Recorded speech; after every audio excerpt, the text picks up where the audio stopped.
గెలుపోటములు జనాధీనము దైవాధీనమని భావించే మా అధినేత వైఎస్ జగన్మోహన్ రెడ్డి గారు కూడా ప్రెస్ మీట్ని పెట్టి అదే మాటను తెలియజేయడం జరిగింది. అయితే ఈ సందర్భంగా ఒక విషయాన్ని రాష్ట్ర ప్రజలందరూ కూడా గమనించాలి. ఎక్కడికక్కడ తాలిబాన్ల మాదిరి దాడులకు తెగబడుతున్నారు తెలుగుదేశం పార్టీకి సంబంధించిన కార్యకర్తలను అనుకోండి, కొందరు దాంట్లో ఉండి విధ్వంసం సృష్టించాలా అనుకునేవారు. కానీ వారికి అందరికి కూడా తెలియజేసేది ఒకటే, సరే 1-2 రోజులు మీరు సంబరాలు చేసుకున్నారు, సంబరాలు మీరు ఈ 5 సంవత్సరాలు సంబరాలు చేసుకునే మాకు అభ్యంతరం లేదు. అట్లని మా కార్యకర్తల మీద మా లీడర్ల ఇండ్లపైకి దాడులు చేస్తున్నారు. ఒకటే తెలియజేస్తున్నాం, వైఎస్ఆర్ కాంగ్రెస్ పార్టీని మా ప్రాణాలను అడ్డమేసి ఖచ్చితంగా పార్టీని ఇంకా బలోపేతం చేస్తాం. మేము కూడా ఒక దశ వరకు చూసి నాగరికమైన పద్ధతుల్లోనే జరుగుతున్న ఘటనలను ఎస్పీలకు, కలెక్టర్లకు, అందరు సంబంధిత అధికారులకు కూడా నాగరికమైన పద్ధతుల్లోనే కంప్లైంట్ చేస్తాం.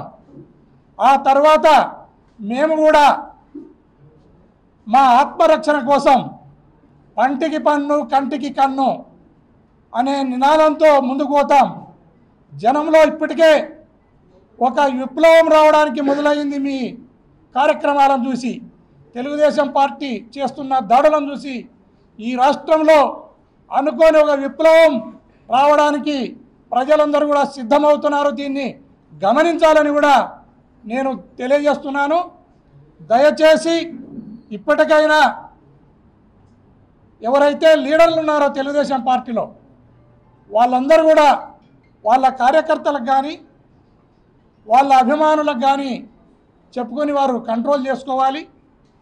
లేకుంటే నేను ఏదైతే చెప్తున్నానో కంటికి కన్ను పంటికి పన్ను అని అంతవరకు తీసుకుని రావడానికి ఆ దశ వరకు తీసుకుని రావడానికి మీరు ప్రయత్నం చేయవద్దు అనేది కూడా, ఆస్కారం ఇవ్వవద్దు అనేది కూడా తెలియజేస్తున్నాను. ఖచ్చితంగా వైఎస్ఆర్ కాంగ్రెస్ పార్టీని రక్షించుకోవడానికి, కార్యకర్తలను రక్షించుకోవడానికి జిల్లా వ్యాప్తంగా కూడా ఎక్కడైతే ఘటనలు జరిగినాయో ఆ ఘటనలు జరిగిన ప్రతి ఇంటికి కూడా మేము లీడర్లం అందరం కూడా సందర్శిస్తాం. వారికి భద్రతను, భరోసాను కల్పిస్తాం.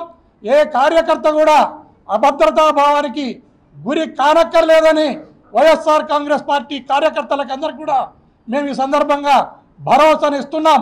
అన్ని విధాలుగా ఈ జిల్లాలో కానీ ఈ రాష్ట్రంలో కానీ మా కార్యకర్తలను మేము రక్షించుకునే దమ్ము, ధైర్యం, ఆ శక్తియుక్తులు మాకున్నాయి. దీన్ని తెలుగుదేశం పార్టీ గమనించాలి అని కూడా ఈ సందర్భంగా తెలియజేస్తున్నాను. దయచేసి మీరు ఏదైతే కొత్తగా ప్రభుత్వం ఏర్పడబోతుందో ప్రత్యేక హోదా కోసం పోరాడండి, పోలవరం డ్యామ్ కోసం పోరాడండి, రైతుల కోసం పోరాడండి. దానికి అంతటికి కూడా మా మద్దతు ఇస్తాం. ఖచ్చితంగా వైఎస్ఆర్ కాంగ్రెస్ పార్టీ ఏదైతే ఎంపీలను గెలుచుకున్నామో మేము మొట్టమొదట రేపు పార్లమెంటులో ప్రత్యేక హోదా మీదే మా పోరాటం ఉంటుంది. మా అధినాయకుని కళ కూడా అది. ఆ కళను సాకారం అయ్యే విధంగా మా ఎంపీలందరూ కూడా పోరాడతారు. మీరు దయచేసి తెలుగుదేశం పార్టీ లీడర్లు కానీ, ఇప్పుడు గెలిచిన ఎంపీలు కానీ, ఎమ్మెల్యేలు కానీ దానిపైన ప్రత్యేకమైన శ్రద్ధ పెట్టాలి. మీరు ఈ కొట్లాటలు గలాటల మీద వదిలేసి ప్రత్యేక హోదా మీద, లేదా పోలవరం డ్యాము పైన, లేదా రైతుల కన్నీళ్లపైన, కష్టాలపైన మీరు దృష్టి పెట్టాలి తప్ప ఈ దౌర్జన్యాలకు, దాడులకు మీరు ఆస్కారం ఇవ్వకండి అని ఈ సందర్భంగా తెలియజేస్తున్నా.